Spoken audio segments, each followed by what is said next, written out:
राज्यसभा उमेदवारी अर्ज भरण्याचा शेवटचा दिवस. भाजपकडून रामदास आठवले, विनोद तावडे, माया इवनाते आणि रामराव वडकुते यांचा अर्ज. मुख्यमंत्री फडणवीसांची उपस्थिती. महाविकास आघाडीकडून शरद पवारांचा राज्यसभेसाठी अर्ज दाखल.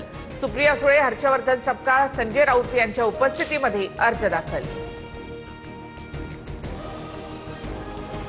पार्थ पवारांकडून राज्यसभेसाठी अर्ज दाखल. राष्ट्रवादीच्या कोट्यातून पार्थ पवारांना उमेदवारी. सुनेत्रा पवार, सुनील तटकरे, प्रफुल्ल पटेल यांच्या उपस्थितीमध्ये अर्ज भरला. शिवसेनेकडून ज्योती वाघमारेंना राज्यसभेमध्ये संधी. राहुल शेवाळेंचा पत्ता कट. उपमुख्यमंत्री एकनाथ शिंदेंच्या उपस्थितीमध्ये ज्योती वाघमारेंचा अर्ज दाखल. बिहारचे मुख्यमंत्री नितीश कुमार राज्यसभेवर. अमित शहांच्या उपस्थितीमध्ये उमेदवारी अर्ज.